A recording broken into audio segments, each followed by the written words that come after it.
It is Tuesday, the 18th of January, 2022.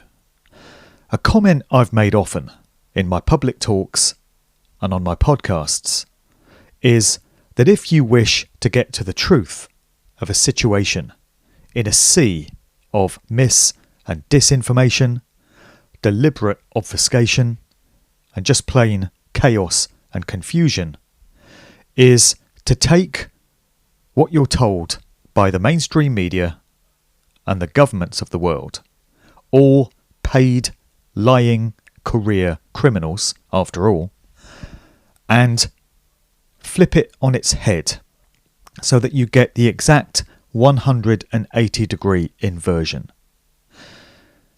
In this world of duality and polarities, we have a so-called ruling class who are, at their core, dark occultists and Satanists. And the satanic ideology and mindset is nothing to do with a supernatural entity called the devil. That's a simplification of the whole dynamic packaged for organised religion. But the mindset of Satanism is to take that which is natural, inherent to creation, that which is good, and to invert it so that you end up with a bastardized, completely reversed version of what you had before. This was the central tenet of Sabbatean Frankism, which many of the so-called elites today adhere to through their ritualistic practices, coming through many of these secret societies which, for the moment, still rule the world. So the originator of that whole way of thinking, Sabbatea Zephi, was all about taking religious festivals of the time. We're going back to the 1700s here. Dates of important significance to the pagan cultures that existed in those times, and making them satanic, dark occult holidays instead. And then taking dates, points in the year, that were associated with the opposite, with the bringing in of evil and darkness, and celebrating those dates. Then you had Jacob Frank, who emerged sometime later out of Germany, and he was the founder of a new breed of Sabbatean Frankism, which came to be embraced by Adam Weishaupt, the founder of the Bavarian Illuminati, who was very much affiliated with Mayer Amschel Rothschild of that family. And that was the formation of the modern version of the Rothschild family bloodline dynasty. And we get an insight into the mindset through which that family and so many others of their ilk have operated. It's taking that which is good and making it bad. Bad meaning good, good meaning bad. It's a reminder that these dynamics are available to be tapped into at any point. And we have the free will to, again, shape and mould the type of reality we wish to experience and bring in by the consciousness that we apply to it. So the evildoers have been doing this for a very long time, and they've stayed on top of their game as a result. We need to be doing more of the same. But just by way of some examples of how we have a satanically inverted society, where everything is the opposite to what we're told. I mean, pretty much everything we've ever been taught through mainstream academia turns out to be a lie, as so many people are coming to realise in these times through the benefit of being able to do independent research for ourselves. We realise that things like the Big Bang Theory, we realise that the idea of dinosaurs, we realise that the idea of the Earth being a spinning ball, hurtling through the infinite vacuum of space in 4 different directions at once, even though we don't feel a thing, is a lie. We realise that everything that has ever come out of NASA is a lie. We realise that the moon landings are pretty much the biggest joke that's ever been played on humanity. Nobody has been to the moon. In my view, it's not even a solid object that you can land a rocket on. It's a luminary. We've been lied to about the distance of the sun from the Earth. 93 million miles doesn't really seem that feasible when you really apply a bit of critical thought to it, does it? This was another method of truth discernment, the trivium method, which used to be taught in schools many decades or centuries ago in different parts of the world. And this taught the concept of grammar, logic, rhetoric. It's taking in information from a vast array of different sources, collating, aggregating it, bringing it all together, weeding out the inconsistencies, seeing what cross-checks and cross-references with other pieces of information, and then discerning the truth through that method, and then, most importantly, speaking that truth, communicating what you've come to discover to others. That was the basis of the trivium method of education. It speaks volumes that that's been absent from school curriculums for a very long time. And that can be expanded out to the quadrivium, so you have 7 so-called liberal arts as part of that whole process. But anyway, back to the satanic inversion. Look at the way that plays out in present-day scenarios. So we have a situation presented to us through the mainstream media and through governments whereby those who obey tyrannical rules and regulations and dictates, those who adhere to a psychological operation which is designed to destroy humanity as we know it, to lead to vast population reduction, the killing off of so-called useless eaters, we'll get onto that. Those who adhere to this, those who obey every dictate that comes their way, and those who coerce others into behaviour that goes against their own self-interests and those of their families, their children, those who blindly, unquestioningly take an unknown substance prepared by who knows who knows where, containing who knows what, into their very body through their bloodstream.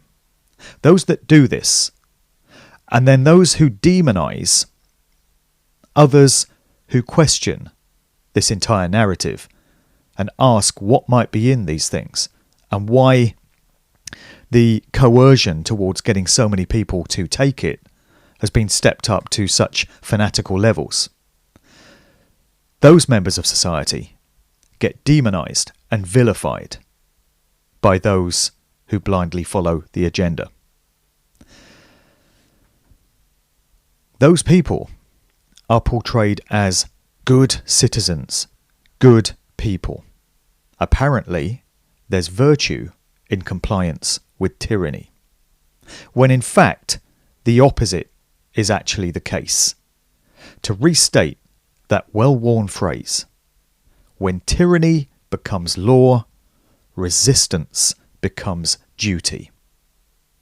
So those who are resisting these threats to their own personal safety and the future prospects for their own children and grandchildren and the future of humanity in general, those who are applying critical thought to this situation, who are asking the right questions, who are doing their own research, and who are, in that last aspect of the trivium process, speaking their rhetoric, communicating what they've found, trying to open the eyes of others to the actual truth of the matter.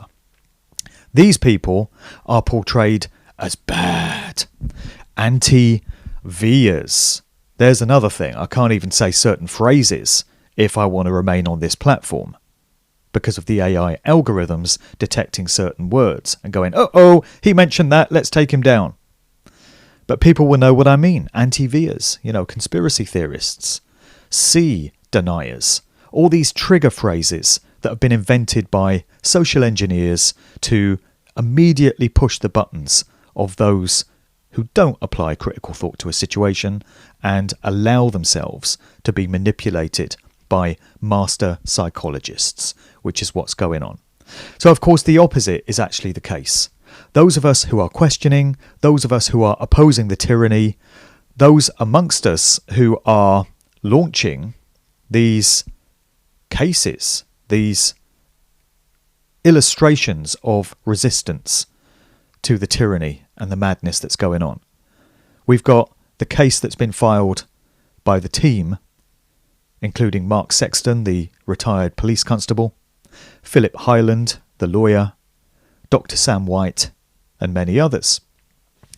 And this alleges genocide, crimes against humanity, on the part of the head honchos of many of these big pharma corporations and the governments of the world, and nice people like Bill Gates and Klaus Schwab. Shouldn't really call them that. Not really people. But you know what I mean. So that case has been launched. It's been filed with the Metropolitan Police. And I know that the Deputy Commissioner of the Metropolitan Police just happens to be one Bas Javid, brother of Savage Javid, which is an unfortunate thing. But even in spite of that, from what I can see, this case seems to be getting some traction. People might be familiar with a video that's been doing the rounds on social media these past couple of days of this woman speaking to a GP at her local surgery. She's recording the call. The telephone number of the surgery is visible. It's in Chichester, I believe. And people have checked out the number and confirmed that it's a very real surgery. And this woman is talking to the doctor about getting her B to the V. And the doctor is saying that she advises against it. She said, oh, please, don't do that. There's no need to get the B. And from what I've heard, these Vs are going to get withdrawn very soon over safety concerns. And at the same time, we've had rumours and whispers in the mainstream press that Boris Johnson, isn't it a miracle that that man, if you can call him a man, is still holding on to his job? And how is Anthony Fauci still in work? How's he still got a job, let alone his liberty and freedom? I mean, that's another matter, but hopefully all these things are going to come to an end very soon. It would be nice to think that 2022 is going to be the year that common sense returns to our world, and a bit of justice wouldn't go amiss either. Divine intervention would be a nice thing. Anyway, according to Boris Johnson, obviously just trying to save his skin and desperately cling on to his job, seemingly, all remaining C restrictions are apparently to be removed in England, at least. Hopefully the rest of the UK will follow very soon. So you have to wonder whether that case being lodged with the Metropolitan Police, who are now duty-bound to investigate it, it's been given a crime reference number, so it's official. Many people are putting the pressure on their own police forces to investigate further as well. The chief constables of every police force in the UK have been advised of this case. Everyone in these positions of apparent power will be aware that this is going on. So you have to wonder whether all this talk of restrictions being removed and the V programme being stopped, which is one of the commands of this case that's been lodged, whether these are in direct response to this case being launched. I personally feel that they are. But anyway, you've got those who have been opposing the madness and the taking away of rights and freedoms, which are natural and inherent to all sovereign beings everywhere. Those who have opposed this have been painted as villains, and those who have been going along with it are the heroes of this piece, in this bastardized, satanically inverted society that we have. As I've said many times, when this is all over, everyone's role will be remembered. Those that complied will be viewed in the rightful light as those who assisted in facilitating the attempted takeover of humanity. and the destruction of humanity, because it won't happen. And those who did resist, those who could see it for what it is, those who did embrace the values of common sense and truth and appreciation of freedom, will be viewed in their rightful light as well, as will all those brave, courageous activists who've put up some very physical, very tangible resistance to all of this.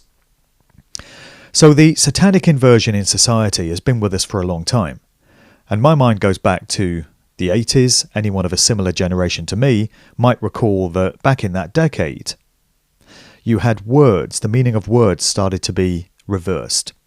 So that's when you had bad meaning good. So, Michael Jackson's album Bad, it wasn't portrayed as him being evil. It was portrayed as him being, streetwise and cool. It's cool to be bad. And then you had the word wicked, which came out in the 80s. Lenny Henry's Delbert Wilkins pirate radio character used to use that phrase, crucial and wicked. And wicked was portrayed as, again, something that's good. If something's wicked, it's, yeah, wicked, bruv, great, brilliant. And it was the same thing with sick. That's been a more recent thing, but that's got into parlance among young people. They say, that's a sick tune, bruv. Yeah, that's a sick pair of trainers. Doesn't mean they're bad, it means they're good. Everything's been reversed. So it seems there's been some entrainment there. And it was a bit of a precursor to woke culture when you think about it, going on back in the 80s.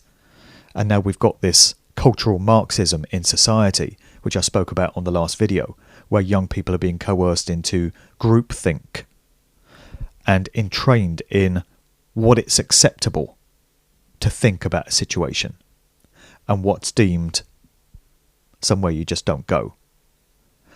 And young people, to a very large extent, are adhering to this. So the social engineers got their claws into this one very early on. And so what we're hearing in current times, through documents that have been leaked, through whistleblowers that have come forward, through information that it's possible to uncover, if the will is there and if you go to the right places, is talk among the so-called elite ruling class of the likes of us, regular people, the goyim, as useless eaters. That's a phrase that's been used by Planned Parenthood, that eugenics operation, helmed for a time by the father of Bill Gates, William Gates Sr., and that lovely lady, Margaret Sanger, who spoke of certain groups in society as being human weeds that need to be eradicated. So they've been referring to us as the useless eaters. I believe Henry Kissinger made a quote along those lines as well. And he certainly spoke of military men as dumb, useless animals. That's how they see us. But isn't it the truth that they are the useless eaters? Think about what a scourge on the earth and all its resources the so-called elite ruling class really is. All these corporations that rape and pillage natural resources. And of course so much death and destruction and suffering in their wake. Oil companies, gas companies, so-called food companies like Monsanto, those that have chopped down vast swathes of rainforest to make way for cattle grazing for meat companies. Just all the death and destruction and suffering that the meat industry and everything associated with it has caused as well to animals, living sentient beings. Just think about everything that's happened at the hands of this class that we're talking about. And they call us the useless eaters? We're told that the world is overpopulated to try and help justify this agenda of population reduction that they've got. And that's in full swing now, as we can see, through the V program, which is designed long-term to wipe out a large proportion of humanity. We're not the useless eaters, and we're not overpopulated either. There's not too many of us. All that's happened is that too many people have been herded into large cities and large urban areas of living. You'll find the truth of the matter is that there are large parts of the earth where there are still untapped natural resources and huge areas where no humans currently live, but could if things were spread out more. But under Agenda 2030, coming through the United Nations, helmed by and funded by, of course, Bill Gates, I'll start a Bill Gates drinking game soon, where every time I mention his name in one of these videos, you take a swig of a liquor of your choice. You will be under the table by the end of the video. So the United Nations Agenda 2030 is all about getting people into these smart cities, these human settlement zones, getting them off the land so that the huge rural areas around the world are free to be raped and pillaged and exploited all the more by these so-called Illuminati corporations, part of this same class that we're talking about. And they call us the useless eaters. Is that not the very definition of these abominations of humanity who, from what we hear, and there's plenty of evidence to show that this is the case, rape and torture children, engage in dark, ritualistic, satanic practices, black masses, dark sorcery to enslave and dominate the rest of humanity. They engage in these kinds of practices. Other kinds of horrors as well that I don't want to get into on this video, but I'm sure many people have done that kind of research. They are the very definition of useless eaters. They're the leeches. They're the parasites that need to be eradicated. They're the ones that need to go, not the rest of us. Their time is up, has to come to an end. Here's a comment that was given to me by email by way of feedback to the last video. It speaks to this dynamic that I'm unveiling here. They want us to believe that we are savage, violent, dangerous, and in danger from each other. We need protection, that we cannot survive without them. The planet cannot support us. We cannot produce food without them. We cannot survive without these arm spears, as the lads from Sheep Farm Studios refer to it as. The truth is that there would be heaven on earth without satanic rule. That is the truth. And there's a quote here from Arundhati Roy, which has been doing the rounds on the internet as well. It reads, "The system will collapse if we refuse to buy what they are selling. Their ideas, their version of history, their wars, their weapons, their notions of inevitability. Remember this, we be many and they be few. They need us more than we need them.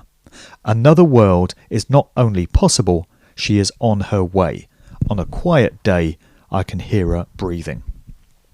Isn't it just the truth that they need us to prop up and support their artificial satanic systems way more than we need them? It's been demonstrated so many times that we can organise ourselves into cooperative communities, that we can find our own ways of generating all the resources that we need to live in groups and communities, and that it is possible to unplug from what's been referred to as organised society. There are so many hubs, so many freedom groups springing up all over the world now.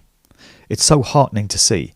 Not only is there resistance and pushback to the tyranny in terms of activists, in terms of freedom rallies and marches, more of that on the way, but there are also so many of these hubs springing up where people are coming together to pool their resources and their ideas, and where you get a group of many hearts and minds coming together, you have many skill sets within that group, and problems can be solved and solutions can be arrived at when these people get together and iron out these apparent problems. Solutions are very quick to emerge in group situations like that. And that's happening. And it's only going to continue to happen as more and more people wake up to the truth of what's being done to us, what lies at the end of all this if we allow it to reach its conclusion, which it won't. And more people organise themselves into these types of communities. They have entrained us as humanity collectively into believing that we need the systems that they offer through organised society, that this represents the apex of the progression of human evolution, when in fact these ways of living, which the vast majority of people on the earth plane indulge in, represent regression of the way we really should be living, in harmony with nature, in accordance with our true potential. And these other ways, which are now springing up through these different hubs, these different self-supportive communities, are the way that nature designed humans to live. We get it all in reverse. A satanically inverted society. I mean, a very amusing visual expression of that comes from Bill Gates himself. Because even his fucking smile is inverted. Have you noticed? When he does his Duper's Delight smirk, his mouth goes downwards. The smile is inverted. It's the opposite way to what smiles should be. I think that's a beautiful illustration of this dynamic, and Bill Gates stands as the very personification of evil and satanic inversion. And he will get his. That's coming. Other things I wanted to mention. It's great to see Mark Passio back broadcasting with his weekly What on Earth is Happening podcast. So he started a couple of weekends ago. It's on live from 3 to 6 p.m. Eastern Standard Time. So that equates to 8 to 11 p.m. UK time on a Sunday. Back on top form. Also great to see that he's unleashed his natural law documentary, Mark Passio and the Science of Natural Law. So I don't agree with everything that Mark Passio says. I don't agree with everything that any researcher says 100%. And I differ with Mark on a few things, including cosmology. But that doesn't matter, because at the very crux of his work, everything that he puts across is absolutely bang on the money. And I've learnt a lot from him about the dynamics of natural law. And this is all expressed in this brand new documentary. So he breaks down how these universal laws of nature set into the very fabric of creation and this realm of existence, how they all work. So for anyone new to the subject, this is a great way of introducing them to the concepts of right action, morality, human consciousness, how consequentialism and cause and effect work to dish out appropriate karmic consequences according to chosen behaviours and actions. So this is now available for free. Mark's made it available via his whatonearthishappening.com site. It's also on his YouTube and his Odyssey. So you can download this documentary for free, and I thoroughly recommend sharing this with friends and family members, normies, work colleagues, whatever, people that have yet to wake up to these great spiritual truths and how they're playing out in the experiences that we're all having in these times. Now, a very key point that is made in this documentary, and which Mark Passio has made many times, is it's one thing to take on all this knowledge when you first come across it, to deeply absorb within yourself a comprehension of natural law dynamics and how our chosen behaviours influence the play out of events in our own lives and in society as a whole. It's one thing to take on those comprehensions, but it's not enough. That doesn't change anything. It might change one individual's behaviour, but what you need to be doing when you take on this knowledge is to be sharing it as widely and as effectively as you possibly can with as many others as you can possibly reach. With this knowledge comes the duty and the responsibility to get it out there and share it. Now, not everyone can do a podcast or a video. There are different reasons, family situations, personal circumstances, which might prevent somebody from doing that. Maybe people will feel they don't have the skill sets to get in front of a camera or a microphone and speak their truth. Maybe they're not great at writing. Maybe they're not great at communicating in these different ways. But you can still spread the word and spread the message. I mean, Mark feels that everyone should be doing this online so they reach as many people as possible. I feel there are circumstances which may prevent some people from being able to do that, in which case they need to be reaching out to as many people in their lives as they can, in their personal situations, friends, family members, colleagues, people that they meet as they go about their daily business. This knowledge, this information needs to be communicated as widely as possible, and everyone can do this. There is a phrase that's often attributed to John F. Kennedy. It's disputed as to whether he actually said this, but it doesn't really matter because the phrase itself stands as a wonderful illustration of what I'm talking about here. And the quote reads, "One person can make a difference and everyone should try." And they absolutely should. So I'll leave that one there. Again, I thoroughly recommend that people download the Mark Passio and the Science of Natural Law documentary and keep watching his weekly podcast, which is running now through to July of this year. Little bit of feedback to the last video from a good friend of mine who messaged in. I was talking about woke culture, the creation of it through social engineering.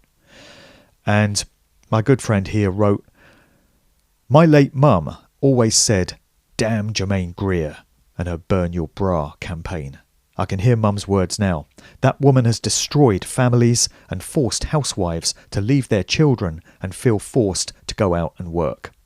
I've tried to say that men and women are different and have a different role, just like in nature, but for some it falls on deaf ears. The generations coming up now have such a skewed version of reality, and trying to point it out makes you look like you have two heads and a hand growing out of your arse. We have life instructions literally inscribed upon our souls and in our DNA, but outside influences can cloud that up by trying to pour false ideologies directly into us. And people tell themselves it's right because it sounds so good on paper and in theory. But that's how life works. We're not designed to follow outside ideologies. We are designed to make life into a journey of discovery within and without. But I believe there is a spark within humanity that is unpredictable and desires to be free, even if it kills us. They can't factor that in to their lazy algorithms. They think that all of us are just dumb cattle, useless eaters, waiting to walk off the cliff. They're going to find out firsthand what it means to be a human being with a soul. Even if they lack one themselves, they're going to find out what we are all capable of. It's been written in stone. We're on the winning team. We were born for it. Nobody said this would be easy, but we find ourselves in this situation anyway. And it's what our souls, our spirits, need and desire to evolve. Lessons we need to learn. Thanks so much to my friend for that email.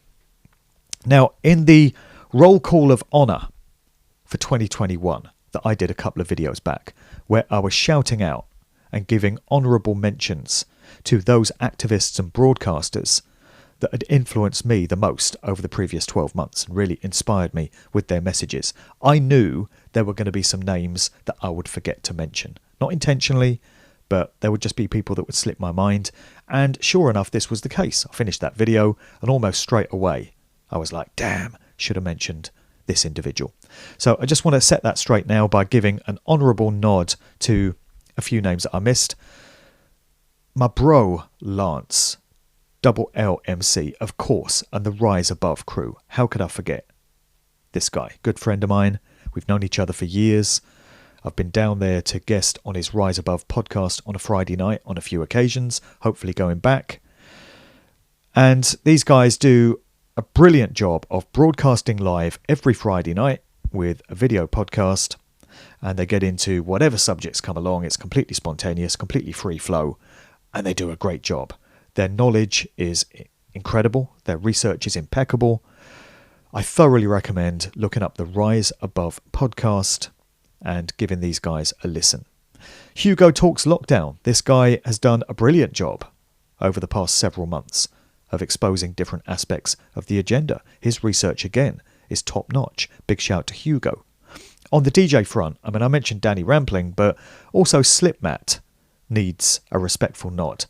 I met this guy at the art exhibition in Shoreditch just before Christmas, where Kerry Murray's work photographing many of the freedom events around the UK was being displayed, and Slipmat was in attendance there, had a brief chat with him.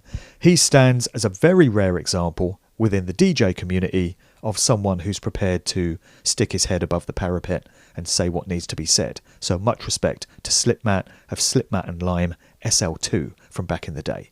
On a ragger tip, all that good stuff for those who know, those who remember. Dr. Kevin Corbett, I mentioned Dr. Muhammad Adil last time, but Kevin Corbett, of course, has been a wonderful activist and a great voice from the medical community who's come out and said things that need to be said. So much respect to Kevin for doing the right thing. Katie Hopkins. There's another unlikely name. Just like Right Said Fred and Gillian McKeith. Who would ever believe that these people would be standing up for right action in these times? But they are. And Katie Hopkins, much as I used to dislike her and found her very obnoxious and deliberately controversial, has really stepped up to the plate in this narrative. And she's put out some very incisive and impactful videos that have doubtless reached many millions of people and hopefully influenced them to make some changes and do some research. So big props to Katie Hopkins. Never thought I'd say it, but there, I've said it. Also, Geza Tariani, Geza Frackman as he's known, the very definition of an activist. He's been taking it to the streets. He's camped out outside Savage Jabid's home and served his family with papers, notices of liability. He's been outside the headquarters of big pharma corporations. He gets arrested regularly, inevitably, and he's catching up Piers Corbyn for his number of arrests. So big respect to Geza Tariani for some very direct action out there as well. My younger daughter and myself get to move in to our new home in a few days on Friday. And this is all down to the incredible support that I've received on the fundraiser from so many people out there. So I just want to express my deep and sincere gratitude for the very humbling response to that campaign. I now have enough to cover 6 months' rent plus bills to base myself in a new home. I'll still be putting out videos from this familiar location during the day, but I'll be basing myself in the new place for other aspects of my work. So I just want to thank everyone once again for their contributions, and I'll do a quick video once we move into the new place just to show you where I'm basing myself now. It's right out in the middle of nowhere in a very rural area, so the sort of place where you might be able to start a cooperative community actually and get off grid. The next meditation I want to curate is for the 2nd of February. So we're up to 2-2. The last one was on New Year's Day, 1-1. This is going to be an incredible one in terms of the numbers. We're doing it on the 2nd of February, 2022. That's 2222. And I propose that as many as possible who can get involved do so at 2:22 p.m. Wouldn't that be a beautiful thing to harness the magical power of these numbers and have a meditation going on 2222 at 222. If people can't make 222, if that's inconvenient for you in terms of your life situation, then any time on that day will do. Any time you can put your mind to it on the 2nd of February would be great. We're just going to get as many hearts, minds and souls as possible all over the world to partake in this one. If you're in a different time zone to London, England, then whatever equates to 2:22 p.m. Greenwich Mean Time will work for you. But any time that you can put your consciousness to it, it would be great to have millions of people involved in this one, meditating, focusing their intention, their will, their vision on a better deal for humanity. The restoration of the values of truth, freedom, justice, love. I mean, who really thinks that all this collective intent just goes nowhere, just goes like steam into the ether and fizzles out and doesn't have an effect? It does. This stuff works. And as I've said before, we could well be in a much worse situation worldwide, and particularly in this nation, if we weren't doing these things. So let's keep them going. Put 222, 22, all the twos in your diary to be a part of that one. Upcoming talk events I want to mention. This coming Saturday, the 22nd, more twos, 22nd of January, worldwide rallies for freedom happening all over the world and all over the UK. Many major towns and cities have got one of these going on. I suspect the one in London this coming weekend is going to be absolutely huge in spite of the weather. I myself am going to be speaking in Oxford, my birth city. I've been invited to go and deliver a speech there as part of the Freedom Rally that's taking place in Bond Square at 1 p.m. I believe there's a march after that, but there's a number of speakers on the bill for that. I'm likely to be on quite early, so if anyone can make it to Bond Square, Oxford, catch me for a speech there on Saturday. The following day, Sunday the 23rd, I'm going to be doing a Musical Truth 3 Soundbites Tour presentation in Runcorn, Cheshire. Quite close to Manchester up there, stone's throw from Liverpool. And this is going to be at the Lockdown Cafe in that particular town. It's a daytime event. It kicks off round about 1 o'clock, probably running to about 4 p.m. Anyone that can make it to the Lockdown Cafe in Runcorn, see you there Sunday. The following day, Monday the 24th, the same tour, the same presentation I'll be doing in Chesterfield. Now, the organisers of this have asked for the venue to be kept under wraps.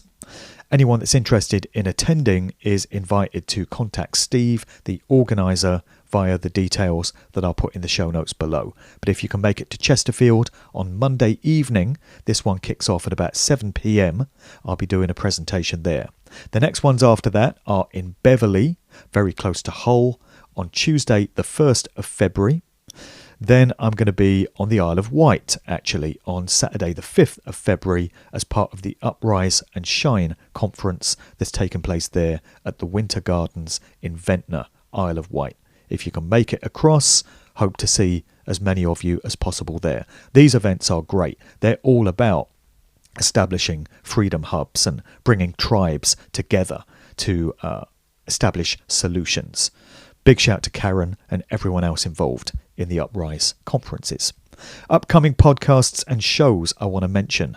I'm going to be guesting on the Infinite Fringe podcast with my dude Billy Ray Valentine very soon, talking about aspects of the new book. I want to present some of these sound bites. I want to run through some of these stories and these little vignettes that I've got as part of the new book. So listen out for the Infinite Fringe. That's a great show. Billy does a wonderful job as a host.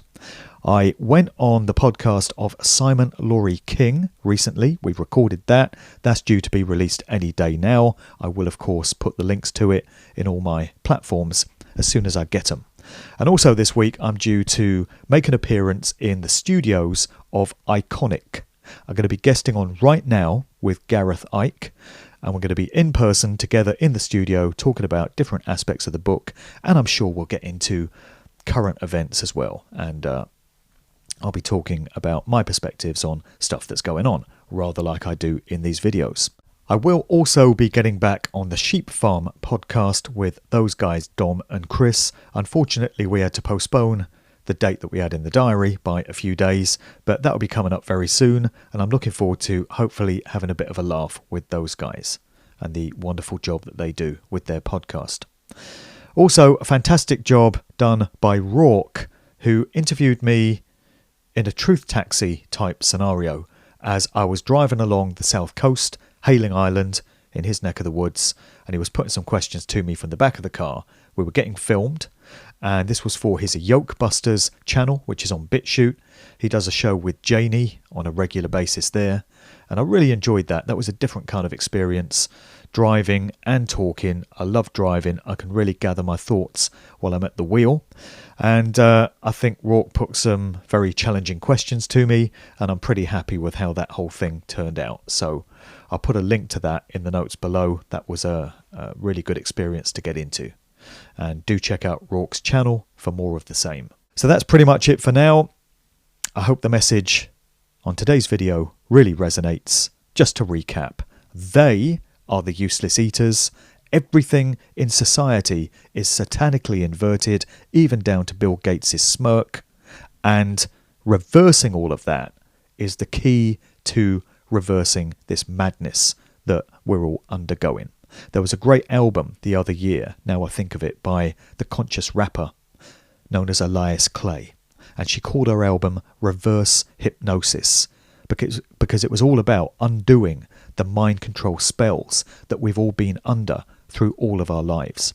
But we're learning the methods and the tactics that have been used against us. The cat is out of the bag. The genie is out of the bottle, whichever metaphor you want to use. It's now so obvious what they're doing to us and what they have been doing. We can know this now. And that knowledge is the key to undoing it all and putting it all down. We've just got to get it out there to as many as possible and utilise this fantastic opportunity that's been afforded to us. Let's all keep that process going and all do what we can, and we will get the kind of outcome that we're all looking for here. See you next time.